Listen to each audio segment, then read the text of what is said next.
The buttons. I do too. Good evening. Good evening, Madam President. It's 6 p.m. I started the recording. Thank you. Good evening, everyone, and welcome to our meeting. We're going to be led in the Pledge of Allegiance by Mr. Stridiron. I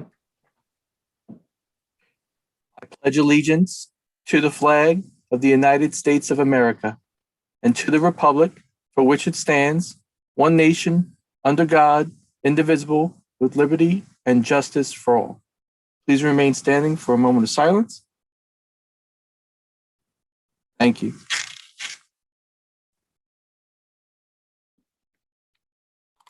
Thank you. Roll call, Mr. Clerk. Ms. Burton, Present. Dr. Henderson, Here. Mr. Howard, Here. Mr. Levenstein, Here. Ms. Maida, Here. Ms. Beneo, Here. Ms. Santiago, Here. Mr. Stridiron, Here. Mr. Walker. Be it resolved that the Board of Education hereby recesses into executive session for the following purpose. Matter made confidential and FERPA, employment history of particular individuals, matters leading to the employment of particular individuals, and to obtain advice from legal counsel. I'd like to entertain a motion, please.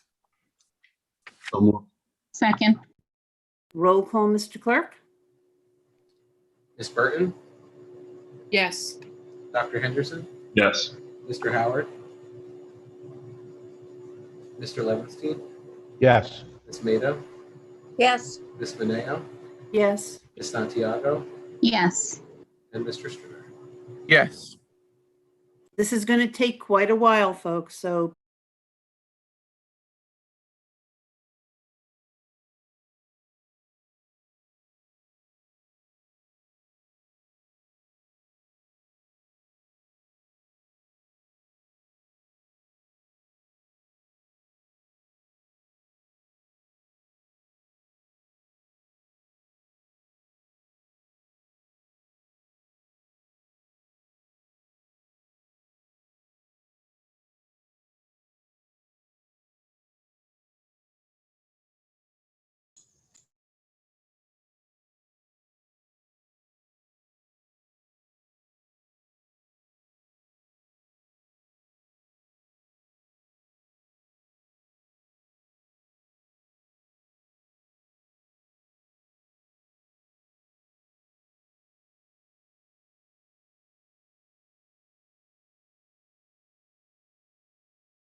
Madam President, I've started the recording back up. You're all set.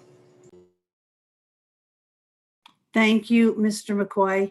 All I can say is we were in exec for a very long time. I apologize to everybody, but thank you for whoever stuck with us and is back watching us.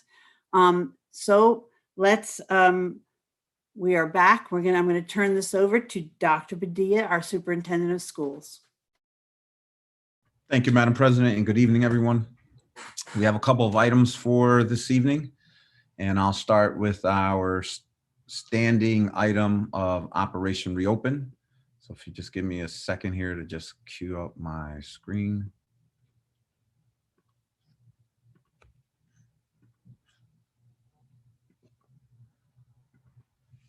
Okay, so we have a number of updates for you. So just the first, I know we touched on some graduation plans when the New York State Department of Health released their guidance just several weeks ago. We have a team in place that have been meeting every week to tighten up the plans and make sure we are accounting for safety procedures and ensuring families and scholars have a memorable experience despite the pandemic. Right now, we're looking at anywhere between 2 to 3 ceremonies on the 24th, with the 25th being a rain date. we're trying to be optimistic and hope that the guidance from the New York State Department of Health will change prior to that date, so that way we can have less ceremonies. But regardless, irrespective of what does come out, we're going to make sure that these 2 to 3 ceremonies are extremely memorable, and that our scholars crossing an academy field achieve this critical milestone in their journey in our district. So right now we are going to require proof of vaccination. That is a requirement at this point, given the amount of participants that we expect will be part of these ceremonies. Unlike this year and others, we are going to have to live stream it, so that way more families can participate, because we will be reducing the amount of family members that can participate in person. So again, fingers crossed, we're trying to be optimistic. We see the positivity rates across the county and the state starting to come down a lot more. So I'm very thankful that everyone's doing their part, and we just need to continue to be diligent, so that way we can host these ceremonies.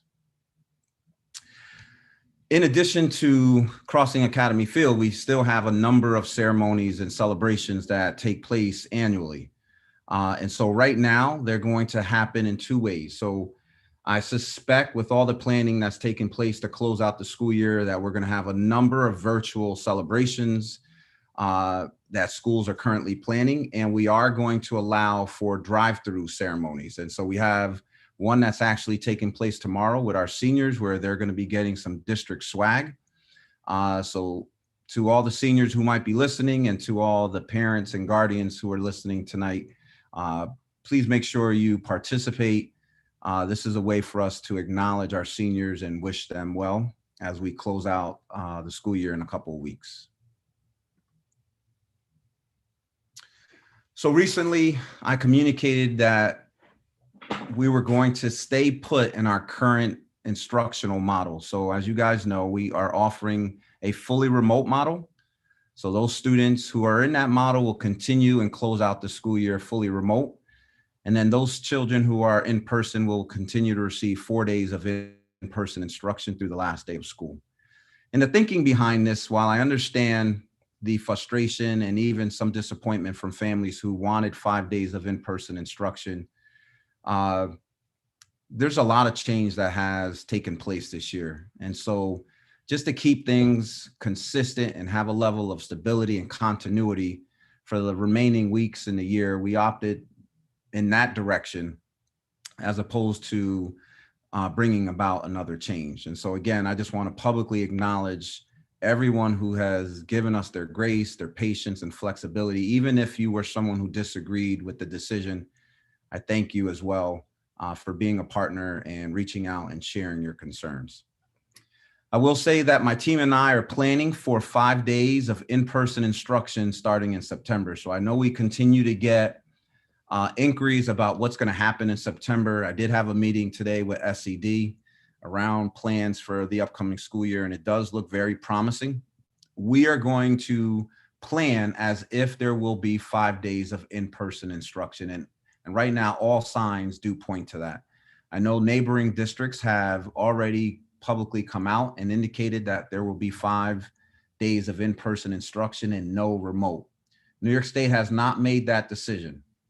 And I would venture to say that the goal will be for 100% of children to be in person. However, there may be an opportunity, a very small opportunity, for certain students to continue in a full remote model, given a set of criteria. So again, if you're listening and you're wondering what the plans are for September, I'm here saying you should expect 5 days of in-person instruction starting in September. And the first day of school for this upcoming school year is September 1st. Just a quick APPR update. So we have been notified that both houses have approved an APPR bill similar to last year, where evaluations of principals and teachers will not be in effect. That doesn't become law until the governor signs it. So we are still waiting. So this is just merely a quick update. And I just want to give a quick shout out to our CNA program, to all the scholars that were present, to all of our volunteers, Dr. Roman and his staff. Thank you for your focus on offering vaccinations to any student of age who is interested. And so I believe we're going to continue to offer. Last night we had 250 students that participated. And so this is just a visual of that. And then as we continue to plan for September, the district will be launching a new task force focused on early learning. And there's been a lot of discussion over the last several weeks, especially as we navigated this budget cycle that was extremely complex with a lot of unknowns. There's been a consistent dialogue that has taken place around what the district will specifically do for our youngest scholars, where this is, in many cases, their first experience in the district. And that obviously is true for a kindergartner, and certainly in this case, even our first graders. They started school in a pandemic. And so we're going to carve out some time. We're going to explore resources. We're going to do some research. We're going to, if it's allowed in other districts and other states, we're going to research and study the best that are doing this work. So that way we can offer our scholars, our faculty and staff, something innovative that helps us to close the achievement gap, especially for children in the primary years. So to any board member who might be interested, please just give me a shout. I expect our first meeting will take place next month before we close out the school year. And I'll be recruiting community members and faculty and staff as well. I know I've seen a lot of people not wearing their mask, and that's because we're moving in a good direction where the Department of Health has indicated you no longer have to wear a mask if you're vaccinated. But we all need to be diligent and continue to wash our hands, continue to watch our distance. And yes, if you don't trust the people you're around, then continue to mask up. Madam President, I conclude this section of my agenda items. Board members, any questions or comments on these on this item? Mr. Levinstein? Thank you, Madam President. Just a couple of questions on the graduations or year-end celebrations. So if someone was, for instance, going to bring their 10-year-old sibling to graduation where there's no vaccines yet available, what would be that status? And the other question I have is the drive-through celebrations that some of the elementary or middle schools will have. Are they planned for night, after 5 or 6, so the parents are able to attend those? I'll start with the latter. I'm not 100% sure at this point because I know plans are still underway, but I certainly can explore to see if there's variations in the ceremonies, especially those that are drive-through. So I will, I can't confirm one way or another at this point because I know a lot of planning is still taking place. Okay, I mean, I've already been approached by a couple of people. So that would be good if it's in the evening, so because parents work and need to do. Thank you. Yeah, it's also really hard for our teachers who want to be part of those ceremonies and have to attend to their families in the evening. But nevertheless, I will explore and see how many of them are during the day versus the evening. And then to the first part of your question, the 10-year-old. So as you know, 10-year-olds don't qualify for the vaccination, but they can take a rapid test should a family wish to bring a young child. And they would have to have a negative test in order to be present. Okay, thank you. Board members, please mute yourself while somebody else is talking. I do have a question, Dr. Padilla. I understand that masks are still required in school. I think you need to reiterate that, please. Yes, that is true. The mask mandate is still required in schools. That is not optional. What I was referring to was the Department of Health saying you no longer have to wear a mask if you yourself are vaccinated and you're outdoors, you're at your house, you're at other events. Obviously, our primary focus is on schools, and masks are still required as of today. Thank you. Anyone else? Thank you. You can move on, please. Yep, I'm going to move 2.3 up. I did see a second ago one of our principals, and I'd like to let her go just because she has to get her building ready tomorrow, and I know she might have a little more planning to do tonight. So, Ms. Briscoe Perez, I'm going to turn it over to you to provide the board and the community an update on your SEP. Mr. Durante, can you pull that up, please?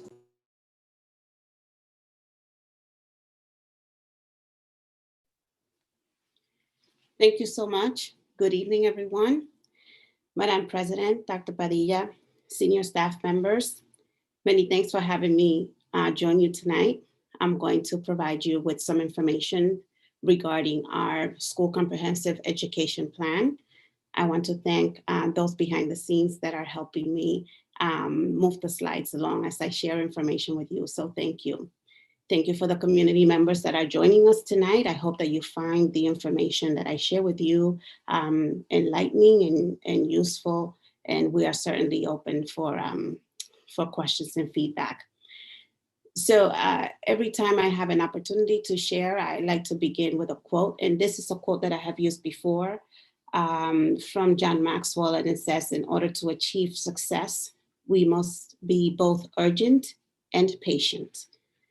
Urgent about taking action and patient about seeing results.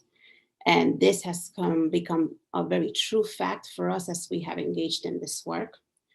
So our school is engaged in school turnaround work, and that takes time and takes a lot of patience, but we're seeing some good results too. So tonight I'm going to walk you through some reports on our goals and root causes. I'm going to share a little bit about academic impact and also share some look aheads for us as we continue to plan. So if we can move to the next slide, these are our areas of focus for our current plan. They revolve around meaningful feedback, targeted planning, consistent instructional practices, attendance, and a question around student respect. And I'll speak more to each of those areas as we go on. You're going to see a slightly revised presentation than perhaps what you have received. I just wanted to make sure that you have updated information. So this first goal is all around meaningful and actionable feedback. Our goal was to provide 90% of feedback to teachers that will include how they are doing regarding implementation of strategies around explicit instruction and reciprocal teaching. And I have to say that we are at 92% of our feedback to teachers regarding implementation of explicit instruction and reciprocal teaching. We conducted our last round for this month of lesson plans and walkthroughs, and we are happy to report that we are at 92% for that goal. Our next goal is around targeted planning strategies. Our teachers have engaged in very targeted planning to make sure that we are providing instruction that is meeting needs and challenging students at the same time. So we have met this goal of 80% of lesson plans that will include strategies for both reciprocal teaching and explicit instruction. And right now we're at 95% of our lesson plans, including explicit instruction, and at 80% of all lesson plans, including evidence of reciprocal teaching.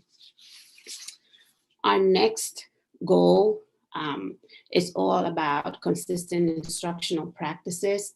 We want to be consistent in the message that students are receiving as teaching and learning takes place. So based on our root cause, our goal was to increase student growth as measured by iReady in reading and math. The iReady end of year benchmark window opened yesterday, so we do not have updated information regarding student growth, but I will share with you in a few moments some information regarding how we are tracking how our students are doing as they use iReady for reading and math. Our next one is all about chronic absenteeism. We created this goal based on the information that we had from our root cause, and this goal was created pre-COVID. So pre-COVID, we were on a good trajectory, and we were hopeful that we will meet our goal of having a rate of 14.8 or lower. Unfortunately, we are currently at 63% in our absenteeism rate. However, we have about 70% of our students coming to school in person, and I know that that's going to impact and allow us to decrease that chronic rate number. I want to share with you regarding this goal a little bit of what we are doing to address the concern regarding attendance. We're not only focusing on students that are having issues with attendance, we also want to make sure that we're celebrating students that are engaged, that are participating, whether in person or at home virtually. So we, every month, we are sending about 230 certificates to students in the mail, celebrating them for active participation and for completing assignments. We are calling those GAP awards. And we are very excited that every month we have been able to share that with students and families. Between January and early May, we, the attendance team at school, we conducted about 100 home visits. And the attendance team is made up of our social worker, our attendance teacher, and myself and our school psychologist. And those visits do not include the number of students that we have visited twice or more. We have made more than 250 attendance intervention phone calls to families, just to make sure that we are providing them with support and making ourselves available to them to help them get their children to come to school. Due to our relentless outreach, we have almost 300 students coming to school in person, and about 125 students are connecting virtually every day. And we do not have any students on a waiting list at this time. So I'm very happy to be able to report that. So we are making strides, realizing that this pandemic has impacted the lives of many around us. The next goal is around students treating each other respectfully. Students were administered a survey, and our root cause led us to create this goal in which 70% of our students will strongly agree or agree in response to this survey question. Students treat each other with respect at our school. And right now we're up from 53% in the 2020 survey to about 72%. Strongly agreeing to these questions that they treat each other with respect in school. So I'm really very excited about that. The next piece of information that I want to share with you is a little bit about academic impact. It is on our minds as we continue to go through this pandemic school year. I am happy to report that 33% of our students are at or above grade level as measured by IRLA, which is one of the tools that we use to determine reading engagement and to determine how students are growing as readers. And that number is up from 13% in October. We also had a wonderful reduction in number of students on our promotion and doubt list from 91 in early March to 11 at this time. And that is really due to the focused work that is being done to support our students in school. Our K-2 teachers are implementing our core, which is the reading curriculum that we adopted for this school year with fidelity. Students are meeting power goals and are moving up in their reading levels, despite the challenges that we're facing during this pandemic year. A little bit about our students in grades 3 to 5. They have been working in small group discussions to predict, ask questions, clarify and summarize information. As a result of strategic planning by teachers, those are the pieces that make up explicit instruction. So we're very happy to see that our students, although learning looks a little different this year, learning is still happening. I just want to give you a little bit more information regarding some impacts. We have been very intentional about interventions in the classroom. We want to make sure that we are not just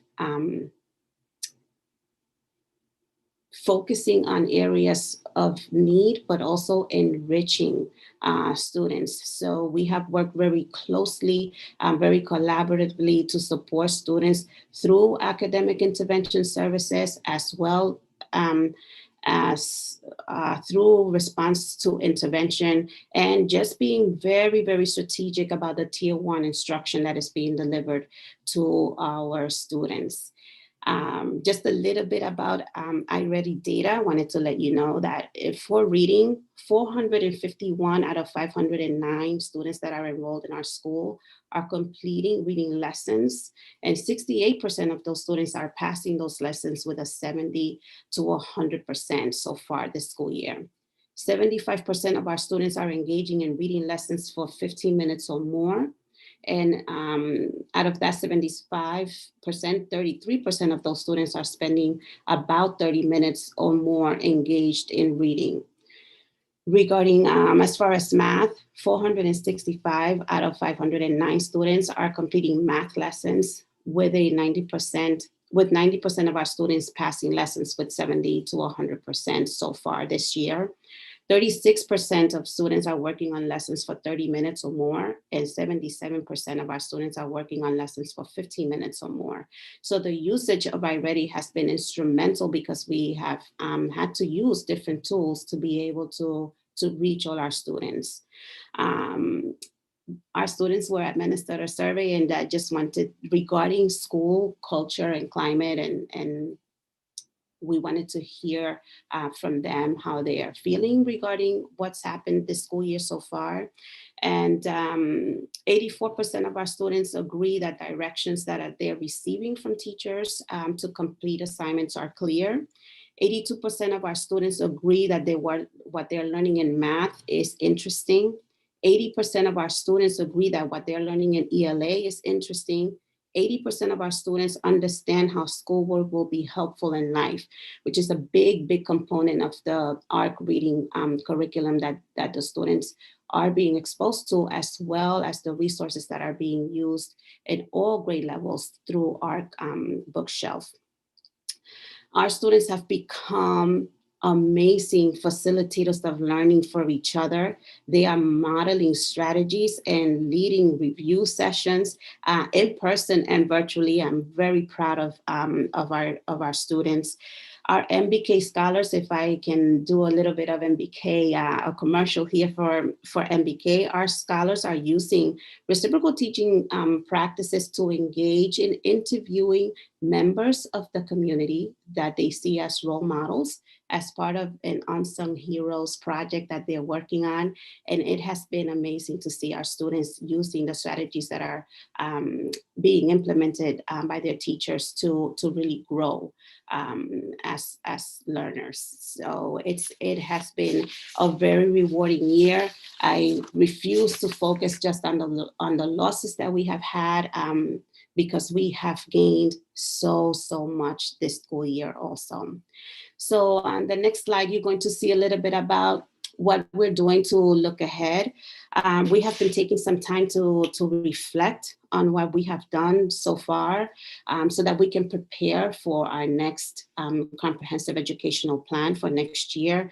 We have conducted self-assessments on professional development, on equity, on family and community engagement, as well as we have administered survey to faculty and staff members, to students, to families, just to gather information in preparation for next year. So based on the analysis that we have conducted so far, We plan to continue implementation of consistent instructional practices around explicit instruction and reciprocal teaching. We will continue to cultivate a culture of strategic lesson planning. We will continue walkthroughs, and we will continue to provide actionable feedback to all faculty. Next year, we're going to pay very close attention to target a small group skills-based instruction to provide enrichment and intervention to all students. And again, I am a firm believer that even students who are performing below grade level can participate in enrichment activities. So that's why I am purposefully saying enrichment and intervention for all students. We're going to develop and support student agency, and this is where students are sharing their voices regarding setting goals for themselves, how they believe they learn best, and how they want to receive support. That's going to be a big area for us next year. We're going to continue to be intentional about social and emotional supports for our students, especially as we go back to a 5-day school week next year. I am looking forward to that. We want them to come to school daily and to be ready to learn. And we want to make sure that our students are feeling cared for, valued, and loved, which are our core values at school. And we're going to continue to foster a culture of trust and respect so that our students are empowered to be at their best and to do their best so that they can experience success. And that brings me to the very end of my presentation tonight. Thank you so very much for having me. Thank you, Ms. Briscoe-Perez. Board members, questions, comments? Yes, Mr. Walker. Unmute yourself, please. A couple of questions. How are you using equity in the curriculum and instruction? That's a very good question, Mr. Walker. Thank you for asking. We are fortunate enough to have access to resources where our students are being exposed to learning materials with opportunities to showcase who they are, right? And as part of this big educational community, the ARC bookshelf reading materials that we have access to provides enough resources for us to engage in rich, welcoming conversations that are open to all students, no matter where you come from, no matter what your background is. We want to make sure that they can internalize that learning and be able to express it in a supportive way. And that is being made available to all students. How's this learning being reflected in their academic growth? So we are hoping, we cannot wait to complete our end of year benchmark process so that we can have time to analyze the data and really determine academic growth using those tools. However, this year has caused us to look at student growth in very different ways because at times we haven't been able to have access to measure academic growth. That doesn't mean that students are not growing in different ways. It is so enriching to walk through classrooms and see students connected both in person and virtually and having focused conversations about what they're reading, they're writing about what they're reading. And we have seen great growth in students being able to use the strategies that the teachers are exposing them to grow as learners. There has been a research indicating that Black boys in particular develop on the same level as other kids, but there's something called, I believe it's the 4th or 3rd grade syndrome, which creates a bubble where these same boys start to perform less. Do you have any data concerning that in your school? I don't have specific data concerning that in our school. I can tell you what we're doing to support our students. We are providing our students through the My Brother's Keeper initiative access to opportunities where they can extend their learning in very creative ways. Many of our boys are engaged in having conversations with role models to learn from others that look and sound like them. And that holds a lot of weight and value, especially for our boys in those moldable grades, Mr. Walker, where they really need to interact with others that look and sound like them so that they can start setting goals for themselves. If others have been able to do it and succeed, they can do it too. Thank I you, appreciate Mr. your Walker. answers. I'm sorry? Thank you. I'm going to move on to Mr. Howard, okay? Fine. Thank you. Go ahead, Mr. Yes, thank you, Madam President. So, Ms. Briscoe Perez, I just want to congratulate you on a very powerful SET program. I think that the 5 areas that you've identified for the root causals and the impact that they will have on kids going forward is going to be incredible, because I think you've identified areas that we need to have our children strong and have our scholars strong in as they make transitions to the upper levels and to the middle school level. And I want to compliment you on that.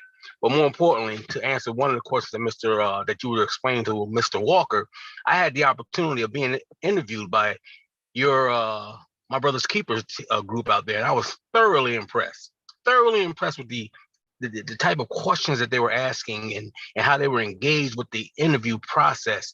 And I also had the opportunity to be interviewed by Mr. Acosta's class out there on Friday. Thoroughly impressed, and I believe that's a 2nd grade class. And the way that they engaged with the interview process and asked questions, I was so happy to see this in our young scholars. So I want to tell you, just pass that on to your teachers in your building. Keep doing the work that you're doing out there. And I'm very excited to hear the results of a lot of the stuff that you've implemented as far as the work with your SEP. So congratulations. Thank you, sir. Thank you. I'm going to chime in, Mrs. Briscoe Perez. This was wonderful. Your pride shows through. Let me tell you, congratulations to you and to Vales Gate. I know you guys are working hard and doing the right things for our kids. Thank you. Thank you, Madam President. Mrs. Moriarty, I see you have your hand up. Thank you, Madam President. I also just want to take the opportunity to recognize Ms. Briscoe Perez and Ms. Cruz and all their dedication to the students, the families, and the teachers at Vales Gate. And clearly they are demonstrating, shouldering up and doing the work for our families. And we're super proud of her. And it's a pleasure to work with her and her team every day. So thank you, Ms. Briscoe Perez. Thank you, thank you. And again, thank you, Madam President. I couldn't do this work by myself. I am surrounded by amazing people at Vales Gate School. Thank you so very much. I send my love to them for all that they have done this school year to support our students. I couldn't do it without you, Vales Gate. So thank you. Okay, Someone is dinging. I'm not sure exactly why. Go ahead, Mr. Walker, quickly, because we got to move on. Okay. I greatly appreciate what you're doing, and I see that you're working very hard, and I appreciate the efforts of your staff and the growth here. But I still want to be careful that we are not just teaching students or programming students behaviors and making sure that they are respectful and they are this, which I think is a sidebar. If a person is aware of themselves, they will be respectful. I guess that's the word, respected.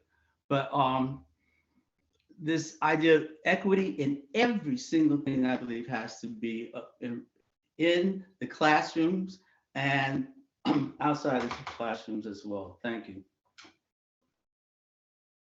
Okay, thank you, Mr. Walker. All right, and for my last item is 2.3. This, sorry, 2.2, and this is one of our other standing items where the board and the community gets a capital project update. And so at this time, I will turn it over to Mr. Ramjug for the remaining 5 minutes. All right, thank you, Dr. Padilla. Good evening, ladies and gentlemen. So for the past 12 to 14 months, we have engaged in both deep and wide with respect to our career and tech education program and what the needs are as it applies to our new facility. And here to present that this evening is Clark Patterson Lee. We've finally reached the final juncture, having settled on with the executive committee settling on the external aesthetics, and pleased to show that to you this evening. Good evening, everyone. I'll try and make this as brief as possible. As Mr. Ramjog mentioned, we have now developed the exterior facade of the new CTE building to a point where we think it's important that the board take a look at this and offer any comments. So this plan that you see in front of you right now is probably familiar to you. It's just a site plan to get you acclimated to where we are on the site. So to the top of the plan is West Street. To the right-hand side would be Gidney Avenue. And then on the bottom portion of this plan is NFA Main. So the building sits up on the hill above Main. Go back a slide. Just go one more slide. So again, to acclimate everyone to the building, you've seen these plans. One more slide forward, please. You've seen these plans before. The side facing West Street is what we would call our Health and Human Services wing. That's where we have the health trades, any of the athletic type trades training in that section. On the bottom half of this building would be the industrial arts, so your HVAC, auto technology, construction technology type of classes. The big orange box would be the athletic facility. That is somewhat of a separate building. It's connected with a corridor connector bridge on the second floor, and that overlooks the athletic fields. Next slide. On the second floor, again, we have a continuation of the Health and Human Services. Over top, they're basically stacked facing the West Street facade. We also are looking at the culinary arts on that facade, as well as fashion design. And then again, a continuation on the lower half of the facility would be the classrooms for the industrial arts. And then we have the mezzanine level of the gym space, or the athletic space, that can be used as flexible space, can be set up for many different functions. Next slide, please. And then lastly, the third floor here is your visual arts, so painting, photography, and video production, those types of classes. Next slide. So as Mr. Ramjog mentioned, we have been looking at the facade more carefully. So here you're seeing what would be a rendering of, in the foreground is the athletic facility, and in the background is the Health and Human Services wing of the academic portion. So this would be as if you were looking from West Street looking south. Next slide, please. Next slide, please. So this is the opposite view looking northeast. This is facing the athletic facility. So what we're proposing here, this is just an enlarged view, but what we're proposing on this facility in terms of materials is the lower portion would be a masonry block material, like a split face block similar to what Bombville has. Just above that would be an insulated metal panel. So on the left-hand side, you see these blue bars. We can introduce pops of color within that metal panel. And then what we're looking at here is the main entrance. And we are gonna have, or are proposing a good amount of glazing on this side. And this is the south-facing facade. So what we are proposing here and what you're seeing would be a graphic that could be applied to the glass. And it does a couple of different things for the district. Since this is south facing, there is a good amount of sunlight that will come into the building and potentially have some solar heat gain. So what this graphic can do is cut down on that. So it sort of blocks that sunlight coming in. On top of that, it's an opportunity for branding for the district. So you'll see here, this is just an option of what can be placed on this window. So you have the district name and then the gold-back mascot. Next slide, please. So this is looking south. So this is really the north facade of the building. On the right-hand side is the athletic facility. On the left-hand side is the academic building, specifically the industrial arts side. So we already talked about the materials that we'd be using on the athletic facility. So if we would focus on the left-hand side here, this is the academic wing that we are proposing to use 3 different materials on. The material in the left-hand portion, that gray, that very light gray box, we're proposing a translucent insulated panel. The dark gray would be a masonry material, like a brick. And then we would introduce glazing along the corridor walls on the inside face there. Next slide, please. So this is the main elevation along West Street. This is looking north.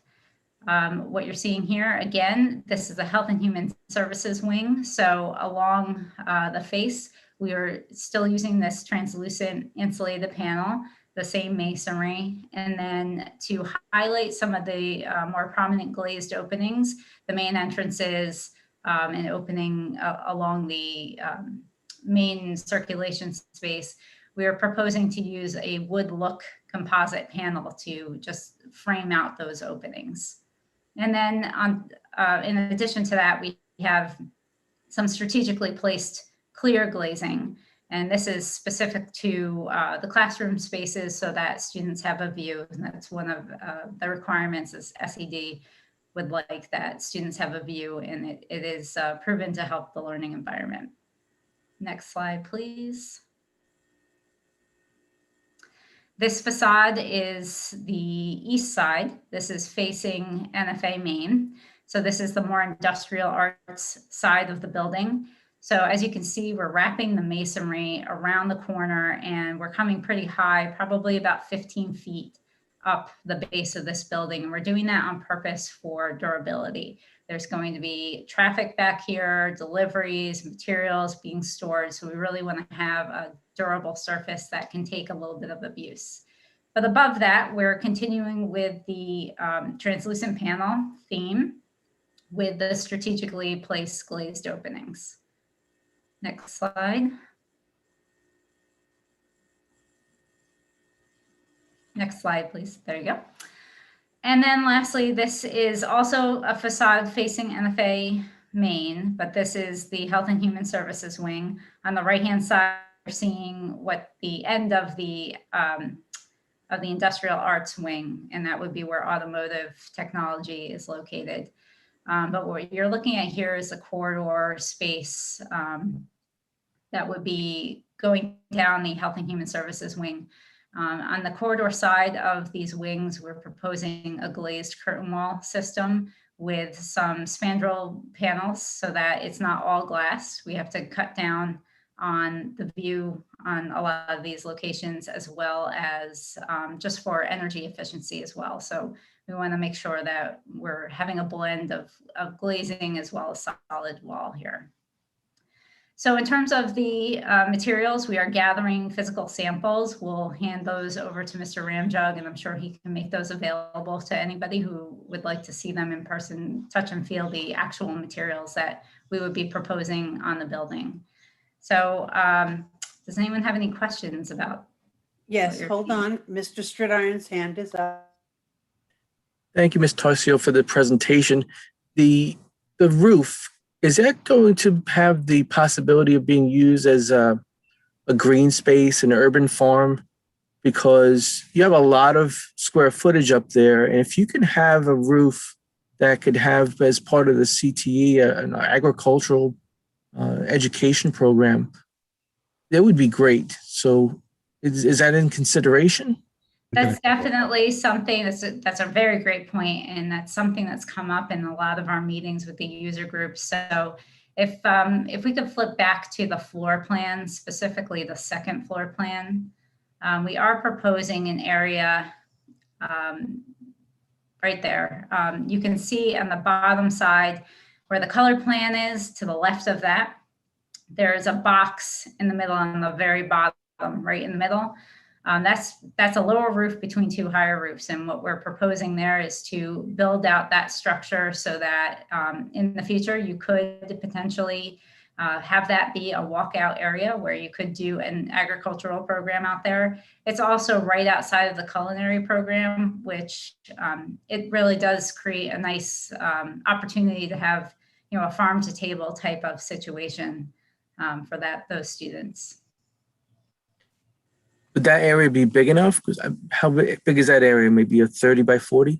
It's probably 1,500 to 2,000 square feet. Yeah, I would like to see more of the building roof be as green as possible, even for having the students go up there and be able to access the building and see the views. Let's take that under advisement. Absolutely. We're still developing this, so that we'll take that idea. and flush Mr. that out. Ramjug, you had your hand up. No, I didn't, Madam President. But I just want to underscore that the amount of research that's gone into this, the countless number of interviews with our career and tech education staff, and taking a look at all of the possibilities we have, and of course, keeping it within our budget. Thank you. Dr. Padilla, I see no more hands, so. this is Okay. you. Thank you, Ms. Torcio and Mr. Ramjug. And we'll certainly explore a farm to table situation on the roof. So thank you. Madam President, that concludes my items for this evening. Thank you, Dr. Padilla. We're now moving on to public comment on agenda items. Mr. McCoy? Thank you, Madam President. We received a total of 9 public comments on agenda items. Eight of those comments are on agenda item 7.2. I will read one of those. Ms. Amanda O'Neill, good evening. I am writing to you all tonight to ask for the reconsideration of the proposed abolishment of a library and media specialist position.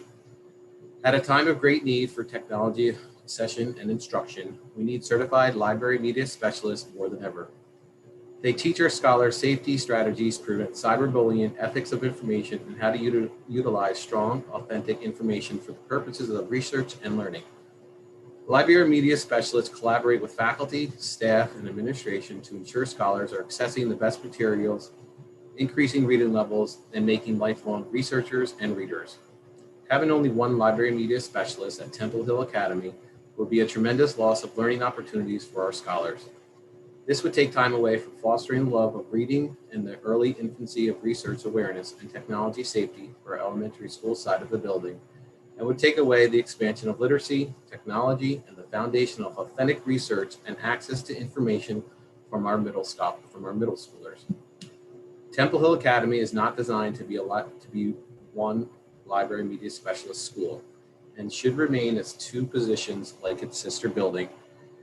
Thank you for your consideration, Amanda O'Neill.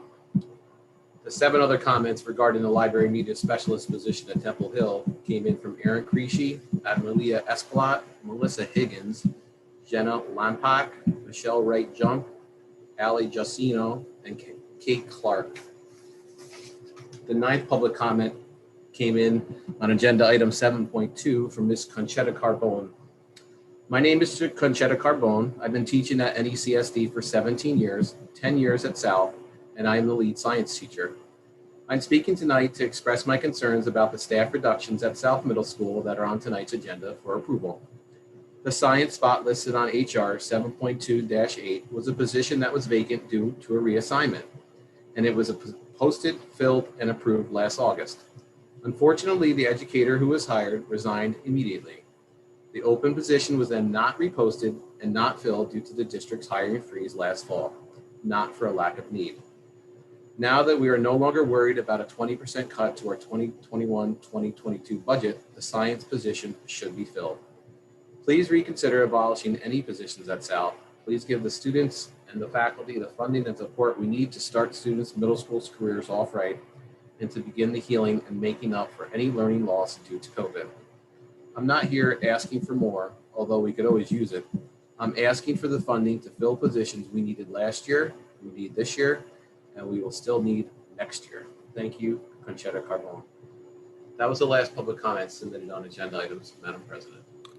Thank you, Mr. McCoy. We're going to move on to board committees. Building and Ground Committee, Mr. Levenstein. Thank you, Madam President. So Building and Grounds Committee met May 12th. So we discussed with Mr. Ramjug the proposed energy performance contract change, which would be adding NFA 1965 wing window replacement to the energy performance contract.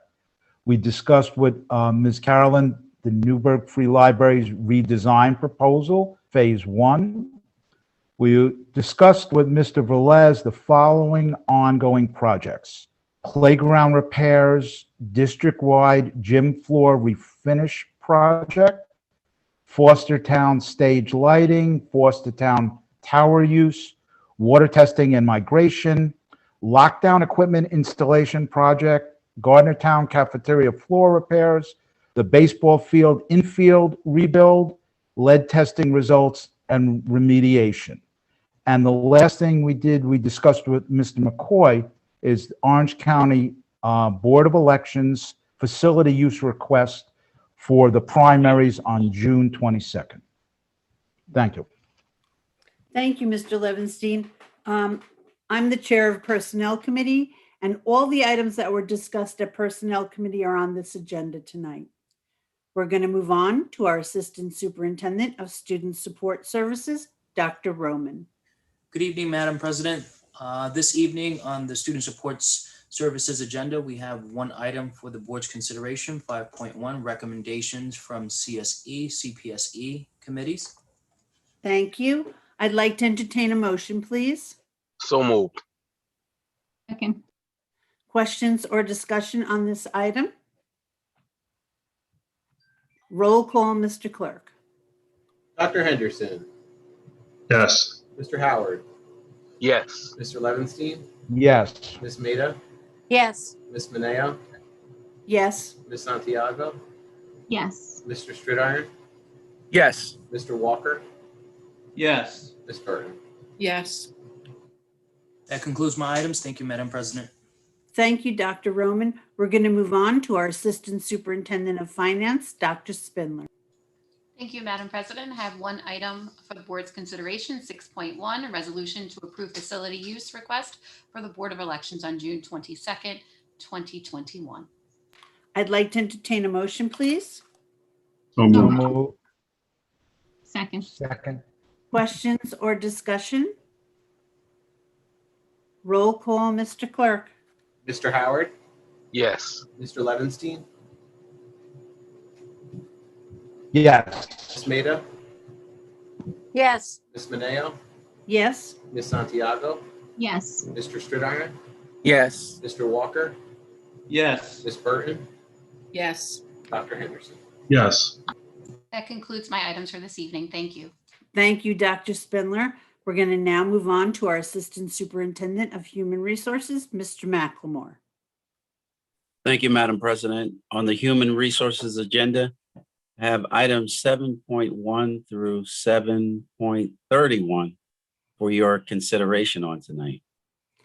Thank you, Mr. McLemore. I see, would any member like to separate out any of these items? I see Mr. Levenstein.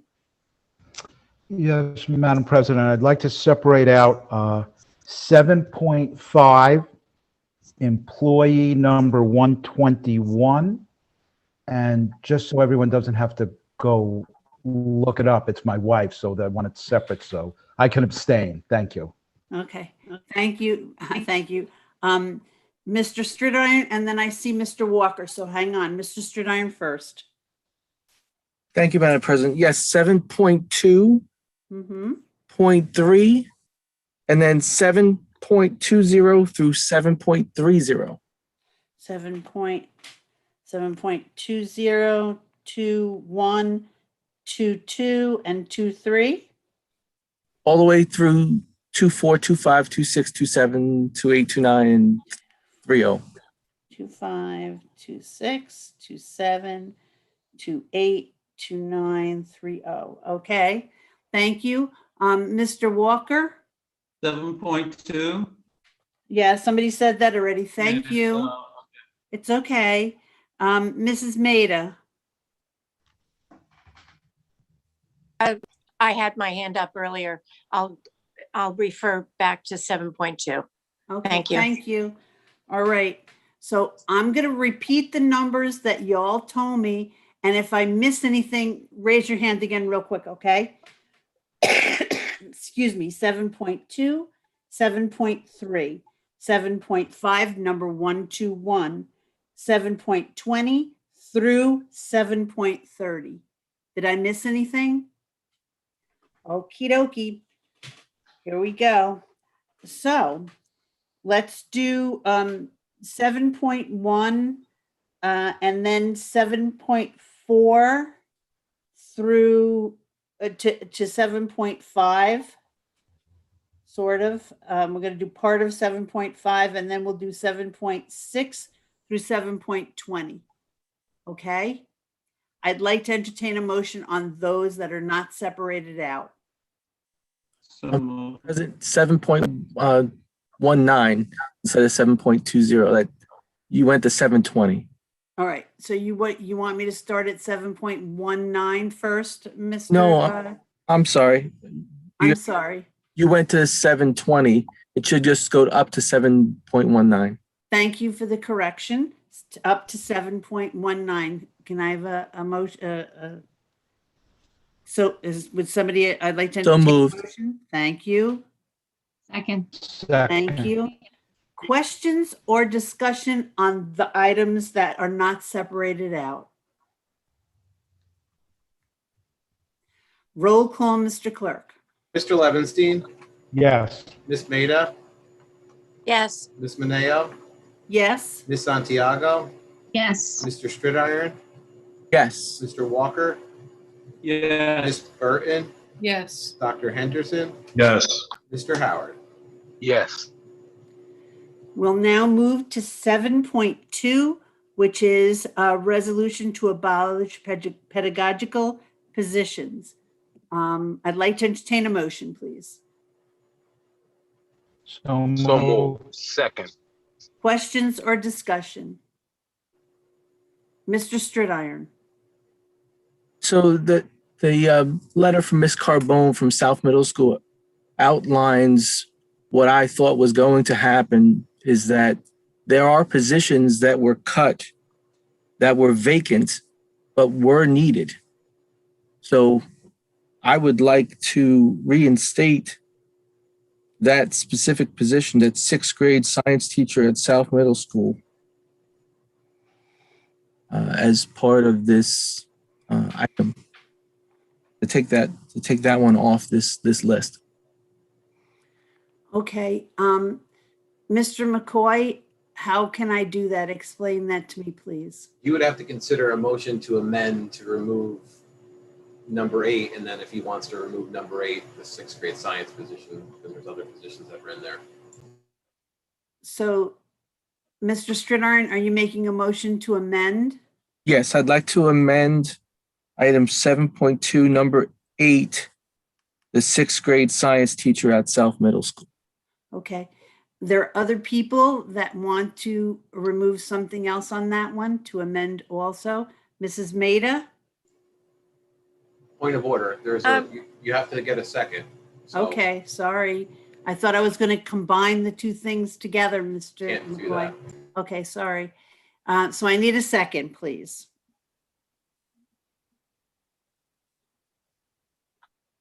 I'll second. Okay. Can I, roll call to amend? Miss Maida, Yes. Miss Mineo, No. Miss Santiago, No. Mr. Stridiron, Yes. Mr. Walker, Yes. Miss Burton, Yes. Yes. Dr. Henderson? Yes. Yes. Mr. Howard? Yes. Mr. Levinstein? Madam President, can I make a motion here that we Point of order? accept, Wait a minute. Hold on. Go ahead, Yeah. Mr. You have to vote yes or no. yes. That motion to remove a number 8 sixth grade science teacher has been approved. Okay. So now can I do another motion to amend at this point, Mr. McCoy? Yes, you can, ma'am. Anybody? Mrs. Maida? Yes, I wanted to amend the school library media specialist at Temple Hill. Is that how I word it? I'll second it. All right. So we have a motion to amend the amended by removing the Temple Hill librarian. I'd like to entertain a motion to amend. So there was a motion by Mrs. Maida, seconded by Darren on 7.2 to remove number 4. Okay, number 4. And so now we need a roll call, correct? That's correct. No. Unless there's discussion. Can we have a discussion? Can we have a discussion? Not yet. This is just to amend and then we can discuss, okay? We have to amend it first and then we have to put the resolution on the floor and then we can discuss. You can have a discussion on the amendment, ma'am. It's going to be way too long, Mr. McCoy. Ms. Mineo? Yes. Ms. Santiago? Yes. Mr. Stridiron? Yes. Mr. Walker? Yes. Ms. Burton? Yes. Dr. Henderson? Yes. Mr. Howard? Yes. Mr. Levinstein? Yes. Ms. Maida? Yes. Okay. So now we have 7.2, which is amended to take out number 8 and number 4. So I'd like to entertain a motion, please. Wait a minute. Point of order. So 7.2 is now on the floor as amended twice. Right. Now you just need a roll call. Well, can I have a discussion first? Absolutely. Okay. Anybody want to discuss? Mr. Yeah. Howard? Is this the media specialist? There's 2 things. One is the media specialist, which is the librarian at Temple Hill, and there's a second one, which is a science teacher at South. So this is a compound motion? We're gonna do both of them at the same time? Yes, sir. Okay, so you want discussion on either one right now? Yep. Okay, so I just need clarification. So it was mentioned in the letter that the sister school, Meadow Hill, they wanted to have the same situation that Meadow Hill was having. Can we get background or explanation why we would keep 2 at one and 1 at the other? Or is because that's what I'm understanding the letter have said. Is that true? I'm going to call on Mr. Bayer, I think, who has his hand up. Would you like to answer that, Mr. Bayer? Yes, thank you, Madam President. So in the budget process, we looked at a range of positions. We agree with Ms. O'Neill's position regarding the importance of library. The unfortunate reality is that it's an area of extreme shortage in New York State, and we're having difficulty filling them. So we are collaborating in a way to be able to fulfill the obligation in the Part 100s to provide library and information in a more unique way. So we have all intention of supporting the building in what is needed around digital citizenship, digital media, digital technology, and we are working on a plan for that. So we are not looking to abandon the idea of what's important in the regulation, but we recognize that that's a position that has not been filled in a couple of years and is difficult to fill. So we are looking to do it creatively, and we are working on that plan. So we're not looking to abandon the Temple Hills need in that particular area. Okay, so my question, Meadow Hill has 2, and that correct? They do, yes. Meadow Hill has 2 people fulfilling those duties? They have an elementary, which we have in all our buildings, and I do applaud Newburgh for supporting library media studies at elementary level. It does have a strong impact on literacy, and all the research displays that. But they also have one at secondary. Temple Hill has tried to fill that position and has not been able to sustain it, and often has been run with subs. So again, we're looking for a creative way to address the regulations, knowing that that's a reality of what we're dealing with. So by getting rid of the position, we will know. Okay. Mr. Howard, I got to move. I can All right. come back to you. Okay, Mr. Levinstein. Thank you, Madam President. So firstly, my point before was to try to recommend that we have a discussion about this whole 7.2 and then amend it, having a full-fledged discussion. So my points on this, and it's a combination of 7.2 and 7.3. There are 51 positions being abolished, okay?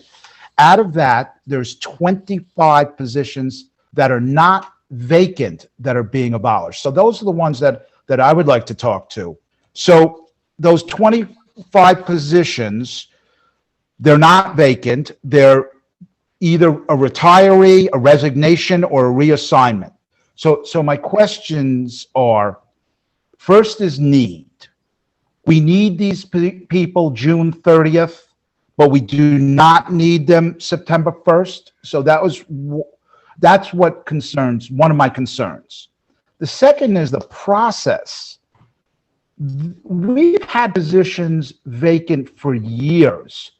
I'm trying to figure out why we need to abolish these positions the day after someone is retiring, resigning, or there's a reassignment. I don't understand that, especially when there's a chance maybe we can fill it in the future. Nobody is saying to fill these positions today, but to not abolish them. And my third was to Mr. Stridiron's point, that is it a financing thing that we ended up not filling one position that we really do need? So those are my questions in regard to this.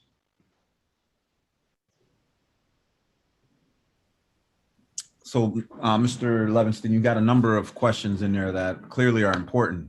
So I'll start with why we should abolish positions, and when we need them, bring them back to the board to be created. I think that's just a natural cycle and protocol that should happen. However, when you leave positions on the books, it creates a massive, it's just extremely complex to navigate financial data when you have positions that are on the books that really should be abolished.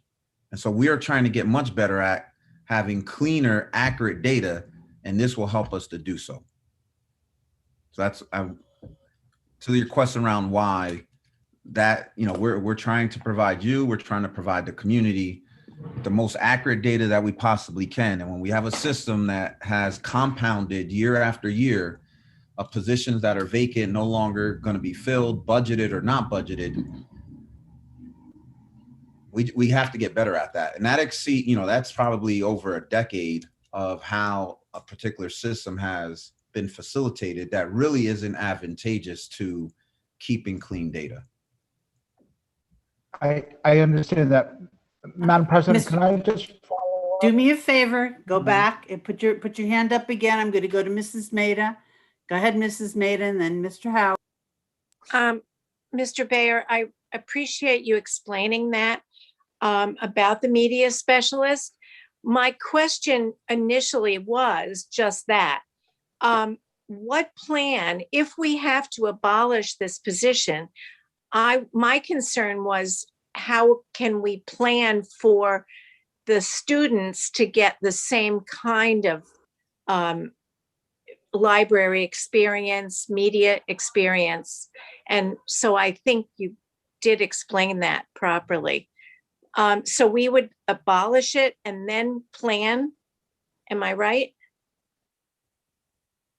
Ms. Maida, we have been planning. There is some ideas that we've already begun discussing. It's premature to discuss them publicly. I need to have Mr. Lopez on board with those decisions, and he has as building principal, he has responsibility to work with us and have his input in that. So we've begun those conversations, but it's premature to talk about exactly what that may look like. But again, we are trying to fulfill the obligation to have that one. It's required in the law to have the regulation to have one period, the equivalent of one period a week in 7th and 8th grade. So we're working on how to achieve that in a creative way. Thank you. I really appreciate that. Thank you, Mrs. Santiago.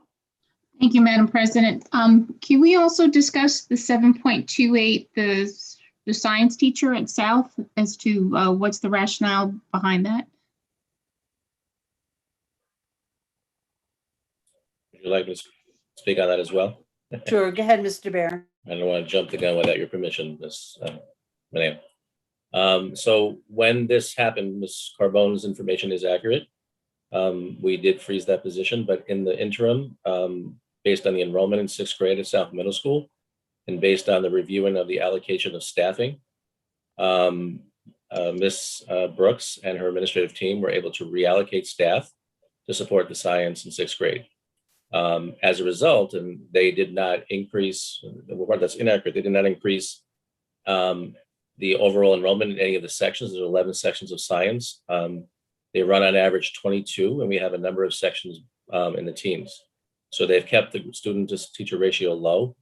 So there has been no increase of students in any of the sections that were reallocated. Thank you. Mrs. Burton, I see your hand. Thank you, Madam President. So I'm listening to the rationale for in terms of for budgeting purposes to take certain positions, out of the budget. However, my concern around that is particularly if it's a position like the library media specialist that you're saying, oh, we need it. However, we just can't find one right now. So if it's out of the system, which then that monies that are earmarked will then potentially be earmarked somewhere else. So it doesn't leave the opportunity, if an opportunity comes along for a library media specialist, to add it back. So is there another way of coding what we potentially need, knowing that we're looking for that? So how, in other words, how would HR know we're still looking for a library media specialist if it's no longer considered a position? Dr. Padilla? Yeah, I mean, there's a few ways to think about that. So what Mr. Bear was ending with was a requirement to have one period a week for 7th and 8th grade. So it's a small number, which means based on the regulation, we don't have to have a library media specialist to do that work. So we have an opportunity to be a little more creative and rethink the kind of position that would best be suited that we can actually get. So providing similar skills, we can think about this a little differently. So you don't need to have a library media specialist position in order to provide the one period a week around digital citizenship, research skills, etc. Mr. Bear, I see your hand. Just one last comment, again, going back to the regulations, it does talk about, research came up in one of the public questions, and I agree with that. We want our students to understand the importance of research, especially in the digital age. That responsibility falls in collaboration with the teachers as well. So teachers have an equal hand in that requirement in the regulation, and that's something that also we would factor in. Okay, I'm going to go back to Mr. Levenstein, please. Thank you, Madam President. So just honing in on the 5 elementary school teachers that are retirees and reassignment that were, I'm guessing, in the school building now. Going forward with abolishing those positions because they're vacant now, does that create any either larger classes, unreasonably larger classes, or restrictions or denied enrollment to a certain class to these elementary children? Ms. Moriarty? Thank you. No, those positions have not been filled for this year, and in some cases for more than 1 year. And so they currently have no impact on classes or services that we provide to elementary students currently. Okay, but it's marked retired. Was that, so is that from a different, these were vacant, but a retiree from somewhere else is where that space came from? Retired from a previous school year, and the position was never filled based on need, no need. Thank you. Yeah. Anybody else? I think we've exhausted this one. So we're going to do a roll. If I could just, a very quick reminder from the last budget session that we had, we are planning to fill $4 million worth of vacancies.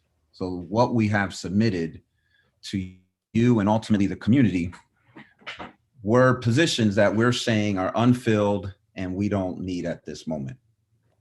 And I just want us to keep in mind, we're still filling $4 million worth of positions. Okay. Roll call, Mr. Clerk. This is on 7.2 minus number 4 and minus number 8, the science teacher. Ms. Santiago. Yes. Mr. Stridiron. I just want to clarify, the others, those two items, those two positions, they're out of this vote, right? Yeah, we're voting on 7.2 minus number 4 and minus number 8, but just the science teacher in number 8. So everything else. Okay, so basically, if I don't agree with any of these cuts, I'm just going to vote no, because it's not going to affect the two that we already took out. Is that correct? That would be correct. I'm going to vote no. Mr. Walker. Mr. Walker, you're muted. Okay, so if I say yes, You're approving everything. I'm If you voting to keep some. Yeah, if you vote yes, you're voting on 1 through 3, number 5, number 6, number 7, number 8, everything on number 8, less the 1 6th grade science teacher, and everything on number 9. Okay, everything but 7.2. So I'll say yes. Ms. Burton. Yes. Dr. Henderson. No. Mr. Howard. I'm sorry. I need clarification what we're voting on. I know this is important. Can we give clarification to where we're at, what we're actually voting on and what it does not include, Madam President? I'm sorry. Yeah, I can repeat it if you'd like. So we're voting on 7.2 minus number 4, that's in 7.2, which is 1 school library media specialist at Temple Hill, and then minus number 8, but just a 6th grade science teacher. Everything else, if you vote yes, would be abolished, less those two things, number 4 and number 8, science teacher. Vote yes. Thank you. Mr. Levenstein. Yes. Ms. Maida. Yes. Ms. Mineo. Yes. That's approved as amended. Okay. I think we're going to move on to item 7.3, and that is the resolution to abolish non-pedagogical positions. I'd like to entertain a motion, please. So moved. Second that. Questions or discussion? Mr. Stridiron.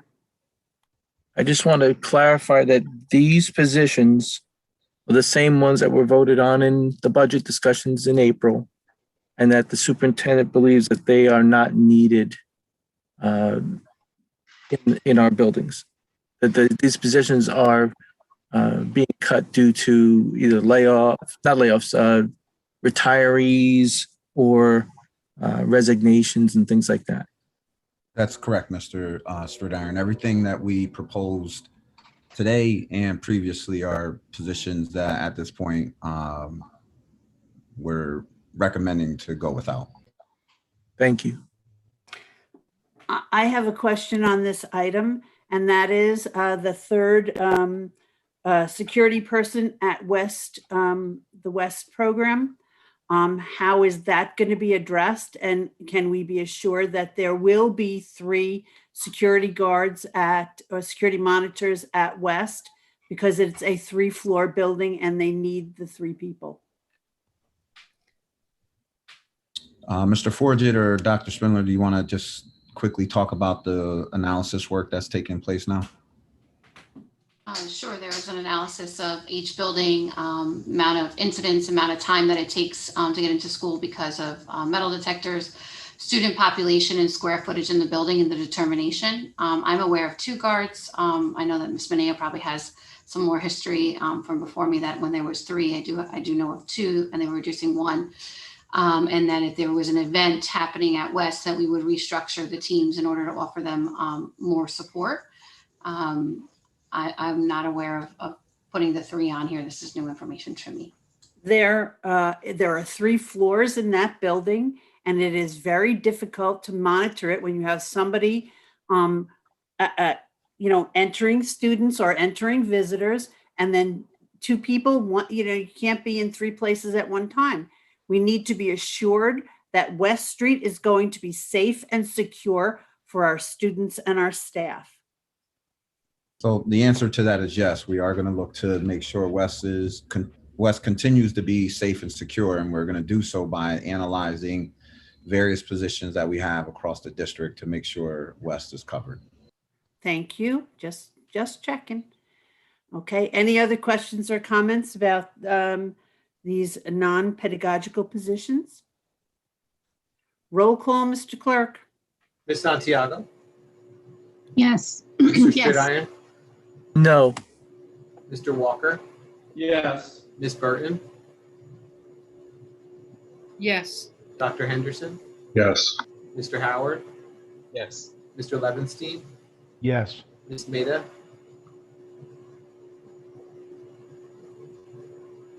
Ms. Maida? I don't even see her Ms. picture. Mineo? Yes. Okay, did that item pass, Mr.? Yes, ma'am, that item passed. Okay, we're going to move on to item 7.5, number 121. I'd like to entertain a motion, please. So moved. Second. Questions or discussion? Roll call, Mr. Clerk. Mr. Stridiron? Yes. Mr. Walker? Yes. Ms. Burton? Yes. Dr. Henderson? Yes. Mr. Howard? Yes. Mr. Levinstein?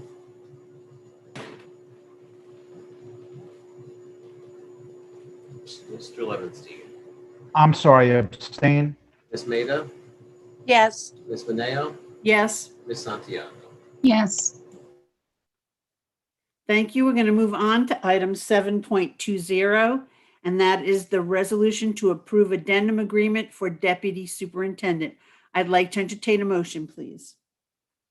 So move. Second.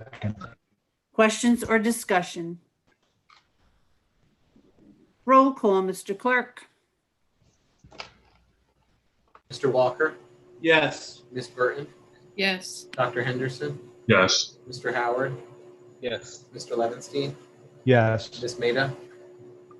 Yes. Ms. Mineo? Yes. Ms. Santiago?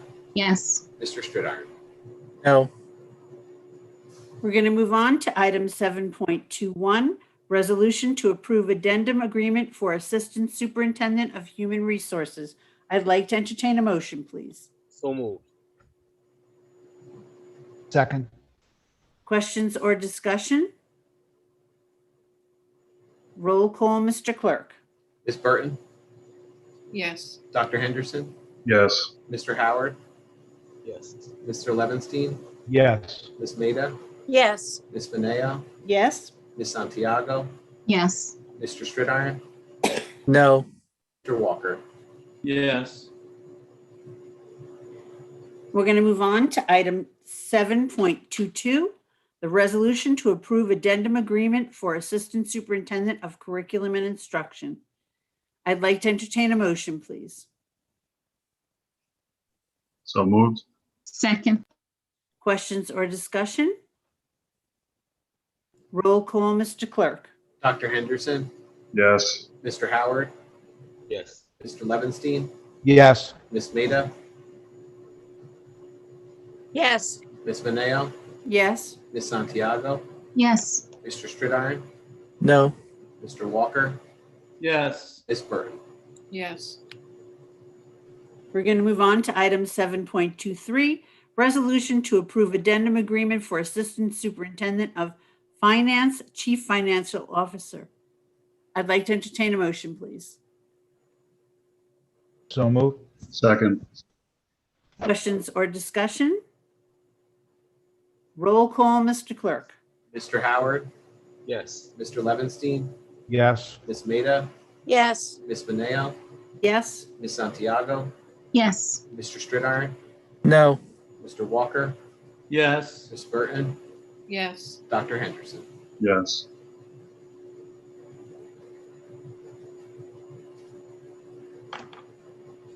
You're on mute, yeah. Oh, sorry. We're going to move on to item 7.24, resolution to approve addendum agreement for the Executive Director, Chief of Information and Data. I'd like to entertain a motion, please. So moved. Second. Questions or discussion? Roll call, Mr. Clerk. Mr. Levinstein,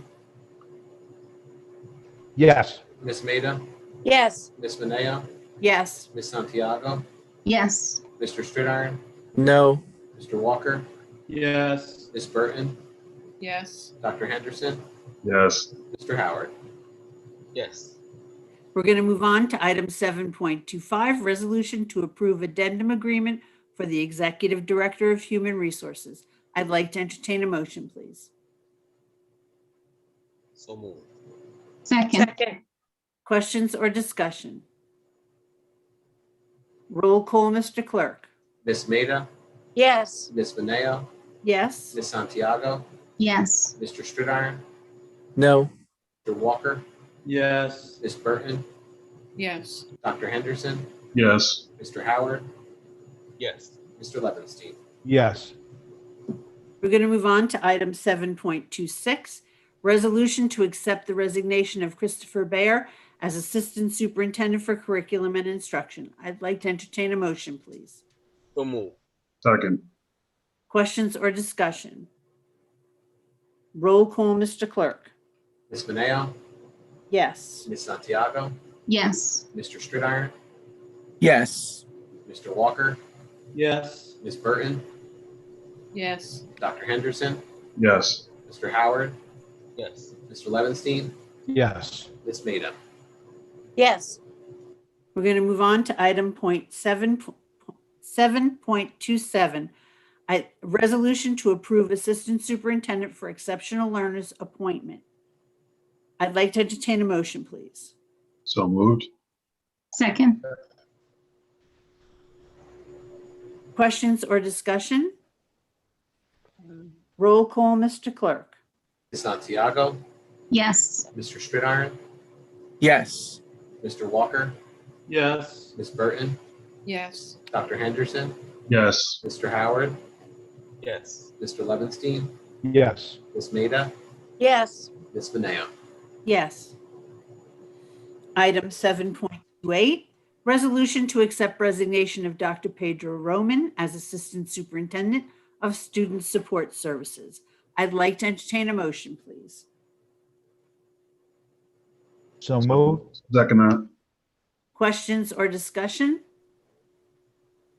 Roll call, Mr. Clerk. Mr. Stridarn, Yes. Mr. Walker, Yes. Ms. Burton, Yes. Dr. Henderson, Yes. Mr. Howard, Yes. Mr. Levinstein, Yes. Ms. Maida, Yes. Ms. Mineo, Yes. Ms. Santiago. Yes. We're going to move on to item 7.29, the resolution to approve abolishment of the Assistant Superintendent for Student Support Services position. I'd like to entertain a motion, please. So moved. Second. Question or discussion? Roll call, Mr. Clerk. Mr. Walker, Yes. Ms. Burton, Yes. Dr. Henderson, Yes. Mr. Howard, Yes. Mr. Levinstein, Yes. Ms. Maida, Yes. Ms. Mineo, Yes, Ms. Santiago, Yes. Mr. Stridiron. Yes. we're going to move on to our last item in HR, resolution to approve Assistant Superintendent Chief Equity Officer appointment. I'd like to entertain a motion, please. So moved. Second. Questions or discussion? Roll call, Mr. Clerk. Ms. Burton, Yes. Dr. Henderson, Yes. Mr. Howard, Yes. Mr. Levinstein, Yes. Ms. Maida, Yes. Ms. Mineo, Yes, Ms. Santiago, Yes. Mr. Stridiron, Yes. Mr. Walker. Yes. That concludes my items, Madam President. thank you, Mr. McLemore. We're going to move on to our Clerk of the Board, Mr. McCoy. Thank you, Madam President. I have the approval of the meeting minutes from May 11th and the special canvass of the votes from May 19th. Would any member like to separate out any of these items? I'd like to entertain a motion, please. So moved. Second. Questions or discussion? Roll call, Mr. Clerk. Dr. Henderson, Yes. Mr. Howard, Yes. Mr. Levinstein, Yes. Ms. Maida, Yes. Ms. Mineo, Yes, Ms. Santiago, Yes. Mr. Stridiron, Yes. Mr. Walker, Yes. Ms. Burton. Yes. That concludes my items, Madam President. thank you, Mr. McCoy. We're going to move on to public comments on non-agenda items. Mr. McCoy? Thank you, Madam President. There was one comment submitted on non-agenda items. That comment came in from Claudia Francia Moore. Ms. Claudia Francia Moore, a probationary teacher, has submitted 7 emails regarding her employment, and the board is in receipt of all 7 emails. That concludes the non-agenda items public comment, Madam President. Thank you. Thank you, Mr. McCoy. So I'd like to entertain a motion to adjourn this meeting. So moved. Second. Roll call, Mr. Clerk. Dr. Henderson, Yes. Mr. Howard, Yes. Mr. Levinstein, Yes. Ms. Maida, Yes. Ms. Mineo, Yes, Ms. Santiago, Yes. Mr. Stridiron. Oh, come on, let's not end this. Let's, I'm guessing that's a yes. Mr. Walker, Yes. Ms. Burton. Yes. thank you, everyone, for being so patient and so Thank you, really everyone. polite.